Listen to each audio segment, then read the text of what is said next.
දේශය සුව කරන්න පව් කමා කිරීමේ බලයක් සභාවට තියෙනවා.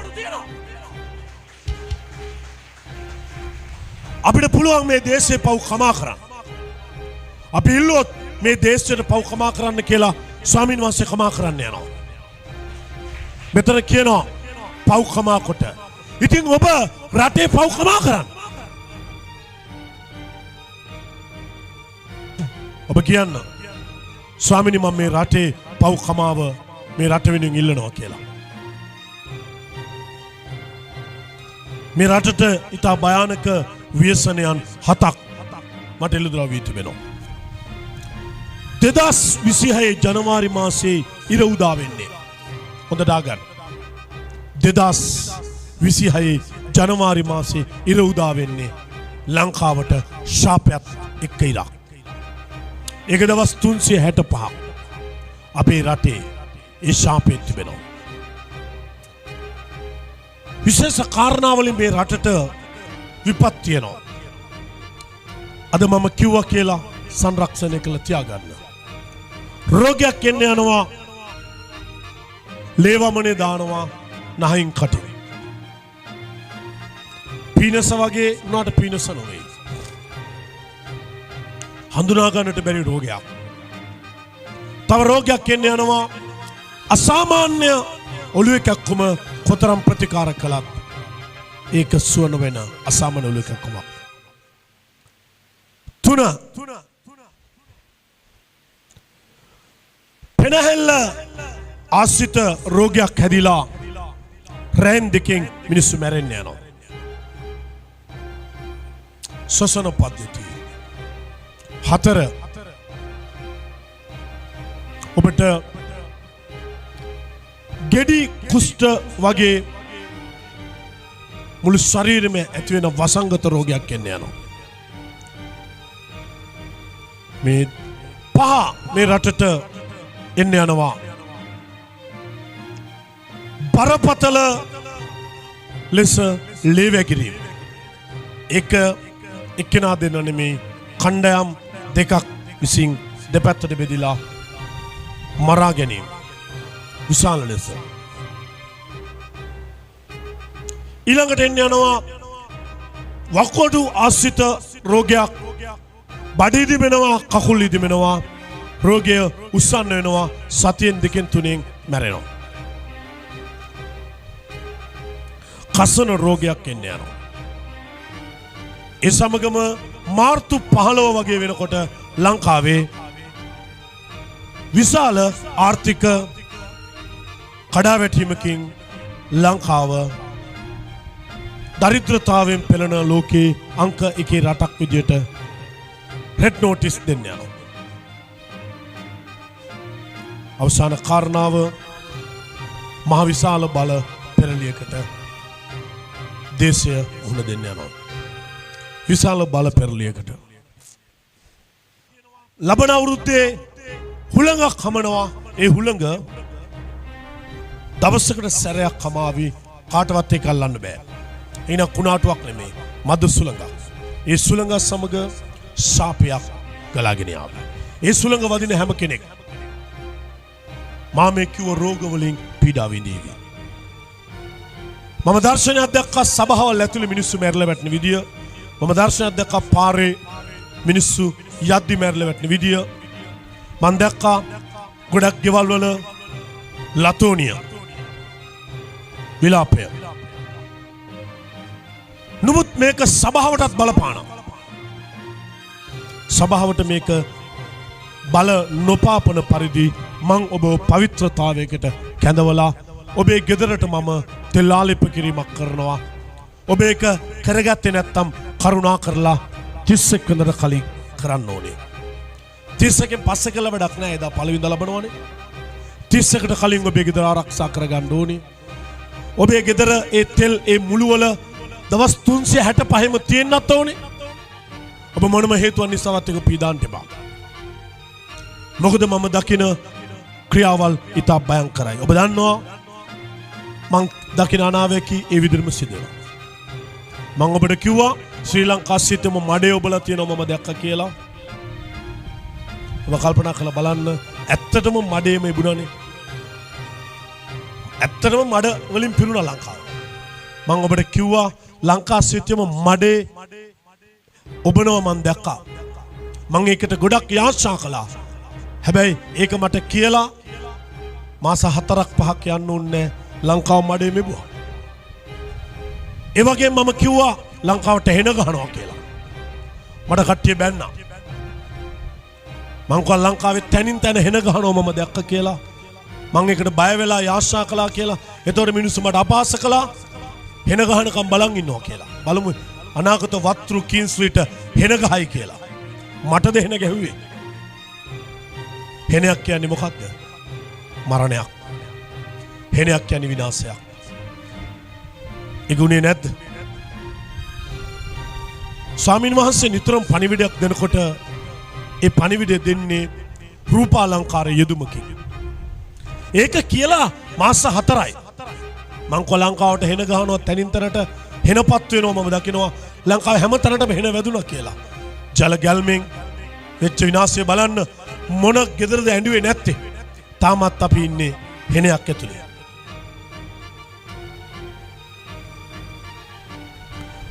මං ඔබට කිව්වා මේ ලංකාවේ විශාල ආර්ථික අර්බුදයක් ඇවිල්ලා පිටරට වලින් කන්න දෙන්න වෙනවා කියලා ලංකාවට. රයිට් ඒ YouTube එකේ තියෙනවා. ඔබ දකින්නට ඇති අන්තිම මොහොතේ කට්ටිය කිව්වා කොහෙද පිටරට වලින් කන්න දෙන්නේ? අපි තමයි කන්න දෙන්නේ කන්නේ කියලා. නමුත් උනේ මොකද්ද? අන්තිම අවුරුදු ඉවර වෙන්න සතිය එකමාරක් දෙකක් තියලා මොකද උනේ? මුළු ලෝකෙම්ම ආහාර නැව් උඩින් යටින් ගුවනින් අපේ රටට ආහාර ගෙනලා දාන උනා. ඔබ දන්නවද තාමත් අපේ රට සිටින්නේ විශාල පල්ලෙහාක. අපේ රට යථා තත්ත්වයට ගන්න අවුරුදු 3ක් යන. සංවර්ධනය කරන්න මේ යථා තත්ත්වයට ගන්න. ඔබ බලන්න ජනවාරි වලින් පස්සේ මොකද්ද වෙන්නේ කියලා.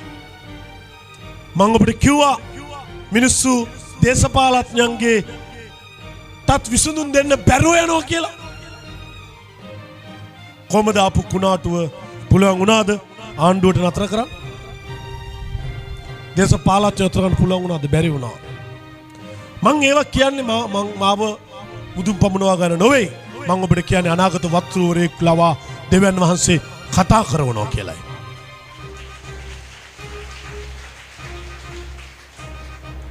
ඉතින් ඔබ මේක කටවහගෙන ඉන්නේ නැතුව CGC සභාව විතරක් නැතුව මේ මං අද මේ කරන කතාව ෂෙයා කරන්න. ඔබ අම්මට කියන්න, තාත්තට කියන්න, අයියට අක්කට කියන්න, ගමට කියන්න, නගරයට කියන්න. බයිබලයේ කියනවා විපත්තියක් එනවා දැක මුරපල උඩට නැග විපත්තියක් එනවා කියා දැක ඒක නොකිය සිටින්නා. විපත්තිය එනකොට ඒකෙන්ම විනාශ වෙනවා. නමුත් විපත්තිය එනවා ඒ මිනිස්සු මැරුණොත් ඒ විපතෙන් ඒ ලේවල කුලිය උඹේ මේ පවුලෙන් අය කර ගන්නවා. ඊළඟට කියනවා විපත්තියක් එනවා දැක මුරපොළ උඩට නැග කෑ ගහලා විපත්තියක් එනවා කියලා කිව්වොත් නුඹේ අයගේ ප්‍රාණ බේරා ගන්නවා. උන් මැරුණොත් ඒ ලේවල කුලියෙන් ඔබ නිදහස් වෙනවා. ඉතින් මේ උදෑසන දෙවියන් වහන්සේ මේ රට ගැන 2026 කිසිම යහපතක් නැති වසරක්. කිසිම යහපතක් නැහැ. බෙහෙත් හිඟය මතක තියාගන්න. රෝහල් වල අවුරුද්ද මැද භාගයේදී කිසිම රෝගයකට බෙහෙත් නැතුව යයි. රයිට්? වගඩු වලට, පිළිකා වලට, හෘද රෝග වලට සහ වසංගත රෝග වලට එන්නත් වර්ග නැතුව යයි. ඒ වගේම මිනිස්සු පාමසි කඩන්න පටන් ගනී ඉස්සරහට.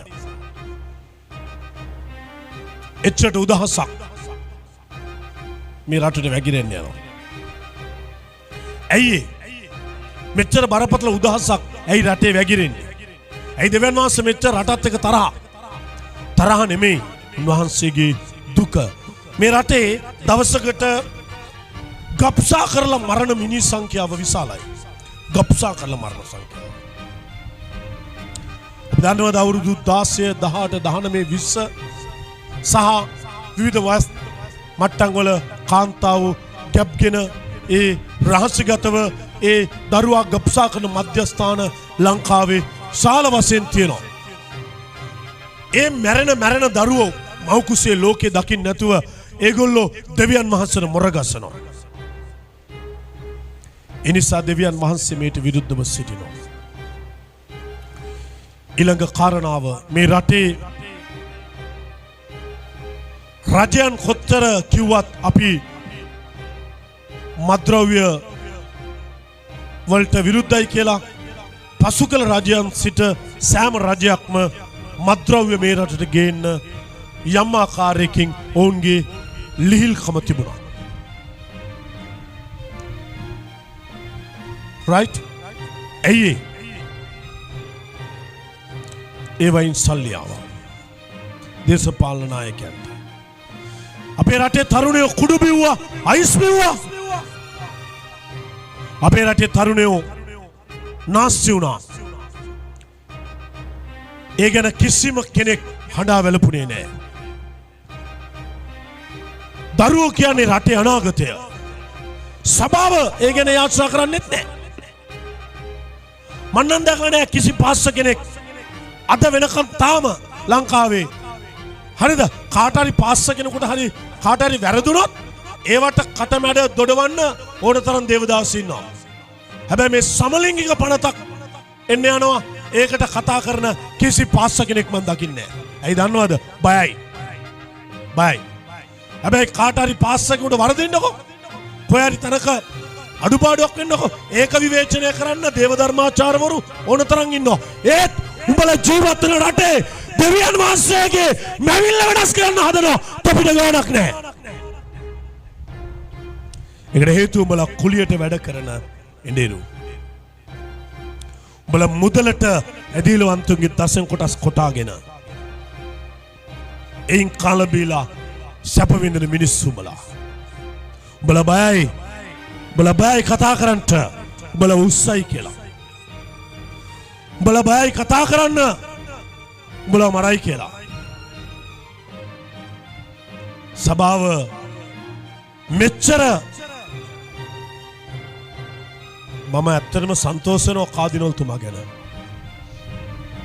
පුද්ගලිකව කාදිනල්තුමාගේ පිටකොන්ද ගැන මම සන්තෝෂ වෙනවා. අපි කතෝලික නෙමෙයි. කාදිනල්තුමා අපේ නායකයෙක් නොවේ.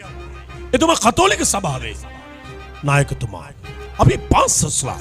අපි මුළු ලියවිල්ල බයිබලය මුල් කරගත් සභාව. right? ඒවට මම දැක්කා කතෝලික කාදිනල්තුමා හරිද?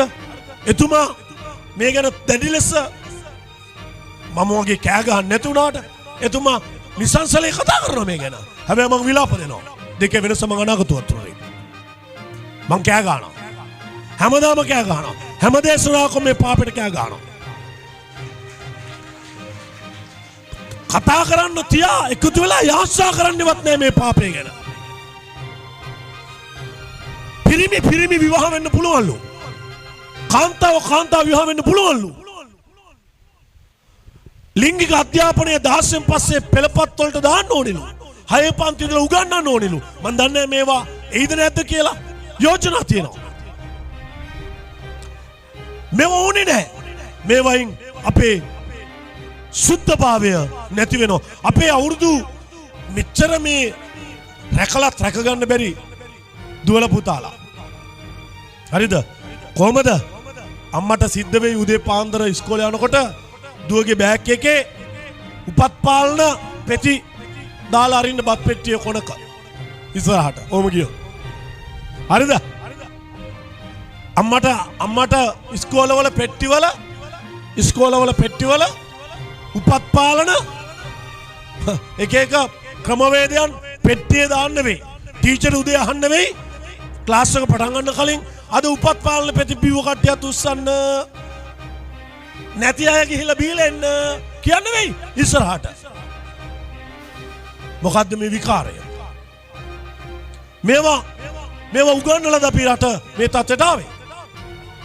මේක බටහිර සුද්දට එපා වෙච්ච මේ බටහිර මිනිස්සුන්ටත් මලපතක් වෙච්ච එක අපි සල්ලි නිසා දෝතින් බදා ගන්නවද?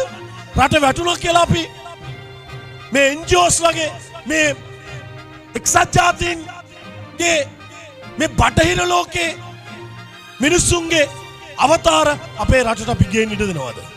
මෙතන කියනවා මාගේ නාමයේ දර්ශනකටයි බලය තියෙන්නේ ඒව නවත්තන්න. අනිත් අය නතර කරන්න පිටින් උද්ඝෝෂණ කරාට හරියන්නේ නැහැ. ඒවා ඇහෙන්නේ නැහැ දෙවියන් වහන්සේට. දෙවියන් වහන්සේට ඇහෙන්නේ මාගේ නාමයේ දර්ශනක පසුතැවුණු විතරයි.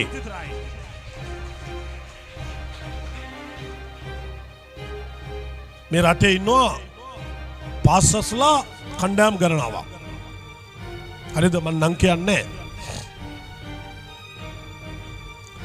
එක නිකායන් වශයෙන් තියෙනවා ප්‍රී චර්චස් වල මේන් ලයින් චර්චස් වල එක නිකායන් තියෙනවා. ඕන නැති වැඩවලට එකතු වෙලා කය ගහන වෙලාවේ ඔගොල්ලෝ දවස් 3-4ක්වත් ලංකාව එක තැනක එකතු වෙලා නිරාහාරයෙන් යාච්ඡා කරන්න මේ දේශය උදෙසා දේශය බේරෙන්න යනවා. මෙතනින් අම්ම කෙනෙක් කැමතිද ඔයාගේ දුව අවුරුදු 16 දී කන්‍යාභාවය නැති කර ගන්නවට? නෑ, කැමති කෙනෙක් අම්ම කෙනෙක් නෑ නැගිටින්. ඉන්නවා? මේ දාස් සංඛ්‍යාත ඔබ අතර ඉන්නවද? ඔබේ පුතා අවුරුදු 16 දී 17 18 දී ගෑල්ලම එක්ක ලිංගිකව සැරිසරලා එයාගේ මනස අපවිත්‍ර කරගන්නවට කැමති අම්මලා තාත්තලා තුස්සන් නෑ, කවුරුත් නෑ. මේ දහස් සංඛ්‍යා සෙන ගතර කවුරුත් නෑ. හරි, ඔයාගේ දුව ගෑල්ලම එක්ක බඳිනවට කැමති අතුස්සන්. එහෙම කවුරුත් නෑනේ.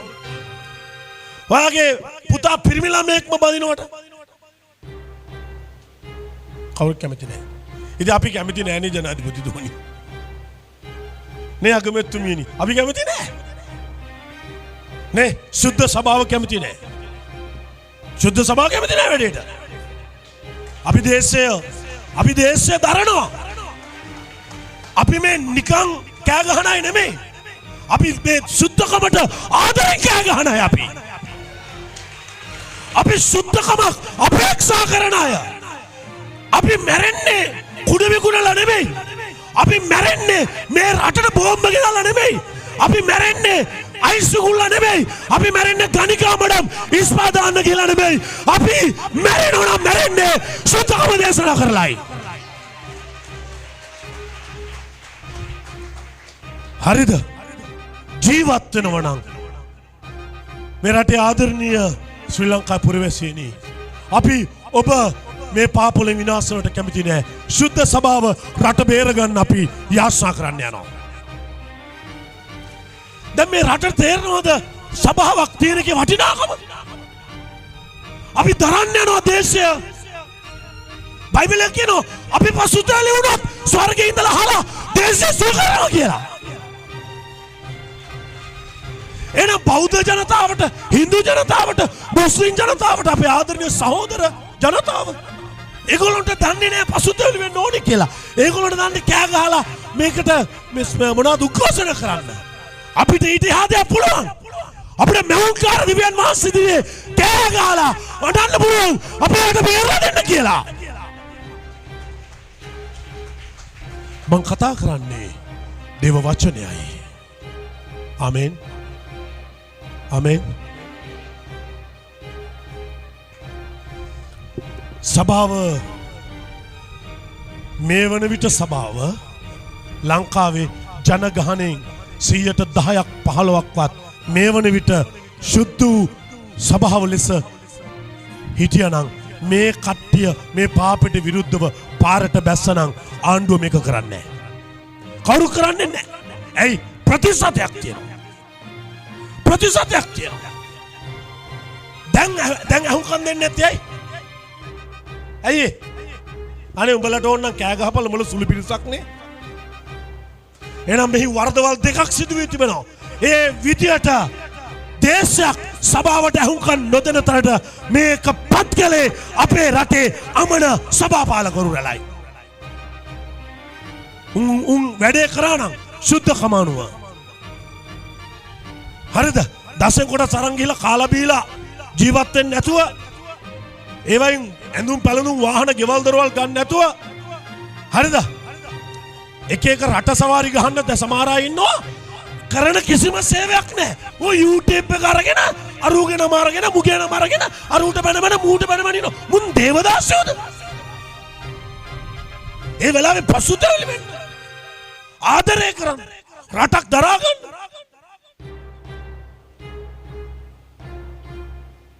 සභාව ශුද්ධව මනුෂ්‍යයන් වෙතට සුබස්න අරගෙන ගියා නම් අද 2025 මේ රටේ දන නමන්න සුද්ධ සනගක් ඉන්නව එහෙනම්. සුද්ධ සනගක් ඉන්නව. අද දන නමන්න සුද්ධ සනග අඩු. ඇයි? සභාව වැඩේ කරලා නැහැ. දේශයක් ධර්මිස්ස කරන්න පුළුවන් සුද්ධ ජනතාවකටයි. ඇයි අපි සුද්ධයි කියන්නේ? අපි විතරයි කියන්නේ දිවස් වෙන්න එපා කියලා.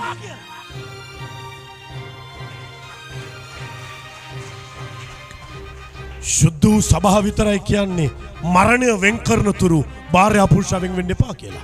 වෙන කොහෙද තියෙන්නේ ඔක? වෙන කොහෙද තියෙන්නේ? මට කියන්න ඕගොල්ලෝ. නේද? නුඹ මරණය නුඹ වෙන් කරන තුරු නුඹේ භාර්යාව පුරුෂයා වෙන්න වේවා. ඒක සුද්ධ ඉගැන්වීමක් නෙමේද? සුද්ධ ඉගැන්වීම නෙමේද? සුද්ධ ඉගැන්වීමක්. ඒවට අප්පුඩි වැඩෙන් වදින්න නැත්තේ ඇයි දන්නවද? කඩප්පුලි මානසිකත්වයේ තියෙන. ඒවට අප්පුඩි ගන්න බෑ. මං කියන්න අප්පුඩි ගාපල්ලා කියලා. හරිද? බය එහෙනම් මේ ලෝකේ සුන්දරම පවුල නිර්මාණය වෙන්නේ සුදු සභාව තුලේ. එහෙනම් දේශයකට පවුලක වටිනාකමක් කියලා දෙන්න පුළුවන් එකම ස්ථානය සුදු සභාවයි. අද එක ගෑණියෙක් ඒක හොඳ නැහැ කියලා තව ගෑණියෙක් ඒ මිනිහා හොඳ නැහැ කියලා තව මිනිහෙක් ෂර්ට් මාරු කරනවා වගේ බ්ලවුස් ස්කර්ට් මාරු කරනවා වගේ අද එක ගෑණියෙක් ඊට පස්සේ තව මිනිහෙක් ඊට ඔහොම බයිබලයේ විතරයි කියන්නේ ඔබට ස්වර්ගය අහිමි වෙනවා කියලා ඒ දේ කළොත්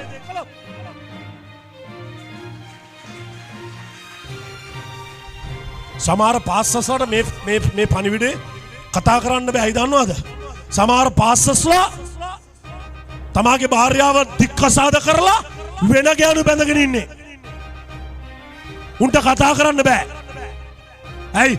උන්ට කතා කරොත් සභාව අහනවා ඔහේ බැඳන් ඉන්නේ පාස්ටර් දෙවෙනි ගෑණිනේ කියලා. නේ? හරිද? කීවෙනි විවාහයද කියලා අහනවා.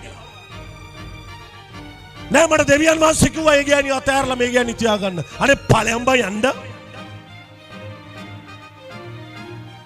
ඊළඟට සභාවේ තමයි කතා කරන්නේ සමලිංගික ස්වර්ගය නැති කරනවා කියලා. සමරිසි යමෙක් ඒ විදිහට ඉපදුනාට අපිට කරන්න දෙයක් නැහැ නේ දුලානේ. යමෙක් එහෙම ඉපදුනාට අපිට කරන්න දෙයක් නැහැ. හරිද? බයිබලෙත් නපුංසකයා ගැන කතා කරනවානේ. හැබැයි ඒගොල්ලෝන්ට අපි ප්‍රේම කරනවා. හැබැයි බයිබලයේ තමයි කියන්නේ කාන්තාවක් එක්ක පුරුෂයෙක් එක්ක සංවාසයේ යෙදුනොත් දෙවියන් වහන්සේට ශාප කරනවා කියලා. ඒ රටට ශාප කරනවා කියලා. එහෙනම් එහෙම කතා කරන්න පුළුවන් පිටකොන්දක් තිබෙන එකම ස්ථානය සුදු අල්තාරයයි සුදු සභාවයි. වෙන කොහෙද තියෙන්නේ මේ ගැන කතා කරන්න පුළුවන් දේ? ඇයි පාස්ටර්ස්ලා කතා කරන්නේ නැත්තේ? කතා කරන්න බෑ. ඔයාට කතා කරන්න බෑ. බයයි ඔයා බයයි. ඔයාගේ සභාවේ ඉන්න එහෙම අය. ඔයාට ඒ අය සල්ලි දෙනවා. ඔයාට බයයි. ඔයා කතා කරන්න බයයි. ජීවත් වෙනවා නම් යේසුස් වහන්සේ උසා. නැත්තම් මරණ අපට ලාභයක්. එහෙනම් අපි ආශා කරත් දේශේ ශාපය පාපය නතර වෙන්න කියලා ස්වර්ගයේ සිට දෙවියන් වහන්සේ අහලා දේශය සුව කරන්න යනවා. එහෙනම් මේ රට සුව කිරීමේ වගකීම තිබෙන්නේ සභාවටයි. එහෙනම් ඇයි සභාව වර්ධනය නොවෙන්නේ? සභාව වර්ධනය වලට යක්ෂයා කැමති නෑ. යක්ෂයා දන්නවා සභාව වර්ධනය වුණොත් දේව රාජ්‍ය ව්‍යාප්ත වුණොත් ඒ දේශය දෙවියන් වහන්සේ ආරක්ෂා කරනවා කියලා.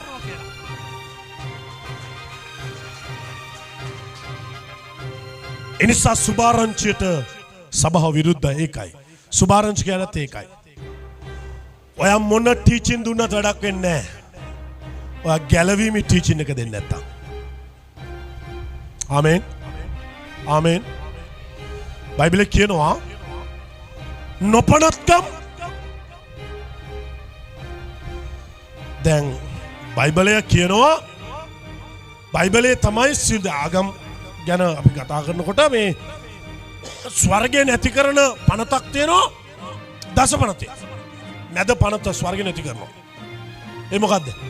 මවුට පියාට ගෞරව කරන්න නේද පාසවලට. දස පනත කියන්නේ මේ මවුට පියාට ගෞරව කරව කියලානේ.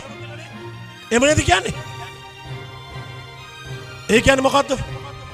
අම්මයි තාත්තයි සලකලා බලාගන්න කියලා. ගරු කරන්න කියලා. අම්මලා තාත්තලාට ඇහුම්කන් දෙන්න කියලා. ඒගොල්ලෝ නිසි තැන්වල තියන්න කියලා. එතකොට සභාවේ ඊතර කියනවා නුඹට දේශේ ආවුස වැඩි වෙන පිණිස. එහෙනම් සභාව කොච්චර කොන්දත්යන් නැගිටින්න ඕනද ඔයි? මෙච්චර ලස්සන ඉගැන්වීම් තියෙද්දි. දැන් අපිට කොන්ද ගෙලින් තියන් කතා කරන්න පුළුවන් නේ රටට. බයිබලයේ කියනවා මවුට පියාට ගෞරව කරන්න කියලා. ඉතින් අපි ඇයි මේ කතා කරන්නේ නැත්තේ? දැන් මේ වෙන වැඩෙන් මේ සමලිංගික පනත් සහ මේ ගෑනු ළමයි පිරිමි ළමයි කියලා ભેදයක් නැතුව හඳුන්වන්න යන්නේ. ගෙනෙයිද දන්නේ නැහැ. එහෙම වුණොත් හරිද? අම්මා කිව්වොත් දුවට කොහෙද යන්නේ? මං අවුරුදු 16 උඩ මම යනවා මගේ බොයිෆ්‍රෙන්ඩ් එක්ක. කඩ පලාගෙනද ගෙදර හිටපන් කිව්වොත්? ඒ ළමයා කිව්වොත් මේ අම්මගඩ කම්ම බලා ගන්න හරිද? අම්බ බලයන් ගෙට මම යනවා. ඔබ වැරදිලාවත් අවුරුදු 16 උඩ ගෑන් ළමයට ගැහුවොත් ඔය පණත් ඇවිල්ලා ඔබව හිරේ දානවා. ගෑන් ළමයට පුළුවන් පොලිසියට කතා කරලා කියන්න අපේ අම්මා මට මගේ බොයිෆ්‍රෙන්ඩ් එක්ක යන්න දෙන්නේ නැහැ කියලා. ඒක මානව හිමිකමක් කඩ වුණ විදියට තමයි ඊට පස්සේ එන්නේ. අපේ පවුල් වල අවුරුදු 16 නෙමෙයි අපි අවුරුදු 22 දී අපි අත දිගාරලා කණේ පාර ගහනවා පුතාට දුවට පලංගෙට කියලා. එතකොට ඔළුව නමාගෙන කටවාගෙන දුව පුතා ගෙට රිංගනවා. අන්න එහෙම ආධිපත්‍යයක් ඇතුව පවුල් හදන්න පුළුවන් අත් දෙකක් අපේ රටේ දෙමව්පියන්ට තියෙනවා. ඒක නැති වෙන්නයි යන්නේ. එහෙන්නත් ඇයි පාසෝ මේක හැමදාම කතා කරන්නේ අපි තමයි දේශය සුව කරන අය.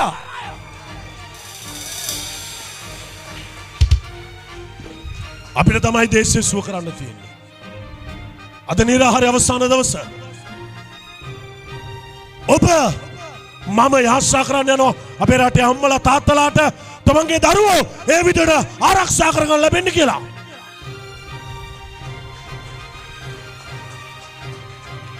ස්වර්ගය අහනවා අපේ හඬ. ස්වර්ගයට යනවා අපේ හඬ. අපේ තමයි ලෝකේ ලස්සනම සුන්දර විවාහය තියෙන්නේ. යහන කිලිටු කරන්නේ නැති විවාහය.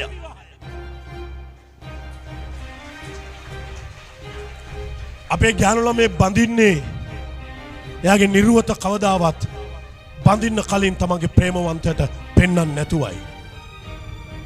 හරිද? අපේ ප්‍රේමවන්තයා තමන්ගේ ප්‍රේමවන්තය විවාහ වෙන්නේ තමන්ගේ නිර්වත තමන්ගේ ගර්ල්ෆ්‍රෙන්ඩ්ට පෙන්වන්න නැතුවයි. ඒගොල්ලන්ට විවාහය කියන්නේ අලුත් දෙයක්, අමුතු දෙයක්, සම්මත දෙයක්. ඕකෙන් වෙන්නේ මොකක්ද දන්නවද? බඳින්න කලින් යහන කිලිටු කරන්. හරිද? පළවෙනි එක එක්කත් ඉඳලා දෙවෙනි එක එක්කත් ඉඳලා තුන්වෙනි එකත් එක්කත් ඉඳලා 7-8 දෙනෙක් එක්ක ඉඳලා තමයි මොකක් හරි එකෙක් එක්ක පවුල් කන්න වෙන්නේ. එහෙම එවුන්ට පවුලක වටිනාකමක් නැහැ. මම කවුන්සලින් කරලා තියෙනවා. සමහර අය මංගල රාත්‍රියේ මනමාලය හොඳටම බීලා ඌ මනමාල කිට්ටක පිටිමනිති. ඇයි උට විවාහය අලුත් දෙයක් නෙමෙයි. ඔන්න අම්මා නිදි. උට විවාහ අලුත් දෙයක් නෙමෙයි. එම සංස්කෘතියත් අපිට තියෙන්නේ. අපිට තිබුණේ ගමක විවාහයක් වෙනකොට නගරේ විවාහයක් අපේ පවුලේ විවාහයක් වෙනකොට ඒක ගමටම නිකන් මල් දැම්මා වගේ මල් පිපුණා වගේ. කැන්දන් යන්නම් දල් මම්මාලා දාලා පායනා එමනේ කිව්වේ. එහෙම කිව්වේ. අපේ ගමේ මගුලක් වුණාම අපි හැමෝම මනාලිය බලන්න ආසයි. මනාලය බලන්න ආසයි. දැන් වෙන්නේ නැහැ මොකක්ද දන්නවද? බලන්න දෙයක් නැහැ. උන්ගේ විගඩම් බඳින්න කලින් හැම තැනම තියෙනවා.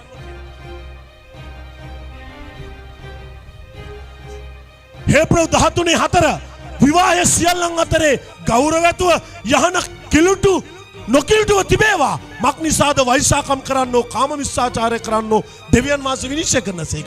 එහෙනම් මේ රටට මේ විනිශ්චය ඇවිල්ලා තියෙන්නේ ඇයි? මේ රටේ වෛශාකමට අත දික් කරමින් සිටිනවා.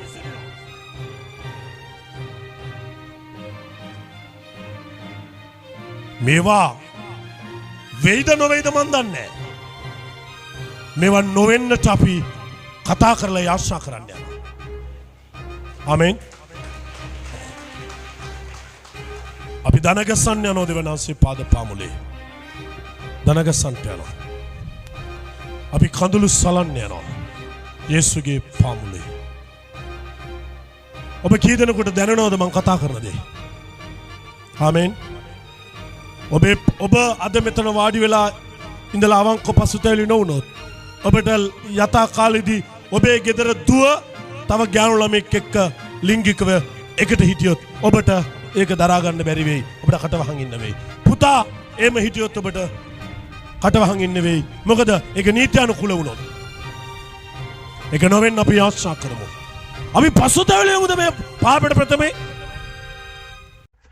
සියලු රෝගවලට සුවය සමග අනාථ හේලිදරව් කරන මහා දිව්‍ය හේලිදරව්වේ මොහොත ඔබේ ජීවිතය ගැන ඔබට සම්පූර්ණ අනාගත හේලිදරව්වක් ලබා ගැනීමට අහස පොළොව නැව් ජීවමාන දෙවිඳුන් බලවත් කොට අභිෂේක කළ අනාගත වතුරු දේවගති WL කීල්සිතුමා මගින් ඔබගේ ජීවිතේ පරාජයට හේතු හා ජය ලබා ගන්නා මාර්ගය ඔබගේ අනාගතයේ කෙබඳු අනාගතයක් දැයි දැනගන්න පිණිස ඔබගේ දුවගේ පුතාගේ අනාගතය මඟ දැනගන්න පිණිස ඔබගේ විවාහය තුළ අනාගතය දැන ගැනීමට ඔබට සිදුවී ඇති සිදුවෙන්නට යන සියල්ල හෙළිදරව් කර ගැනීමට ඒ විතරක් නොවේ ඔබගේ සුව නොවන රෝග වන පිළිකාවට දිව්‍ය සුවය වකුගඩු රෝගයට දිව්‍ය සුවය දිවැඩියාව හෘදයාබාධ සහ පරම්පරා රෝගවලට සුවය ඔබට විසඳා ගැනීමට නොහැකි ගැටලුවලට එවලේම විසඳුම් ඔබගේ ශරීරයේ ඇති සෑම රෝග ශාපවලට පවුලටම විසඳුම් හදිහූනියම් යක්ෂ බන්ධන සහ අන්‍ය වින කොඩි වින වලින් පවුලේ සැමට සුවය විතරක් නොවේ මානසික වද බන්ධන වලින්ද සම්පූර්ණ සුවය කොහෙද මේ ස්ථානය ඔන්න වීඩියෝවේ දක්වන්නට තිබෙනවා. දැම්ම ඔබේ හලුවන්ට ඉහෙලියන්ට හෝ මේ අවශ්‍යයට දැම්මම ෂෙයා කරන්න. ගේසු පිහිටයි.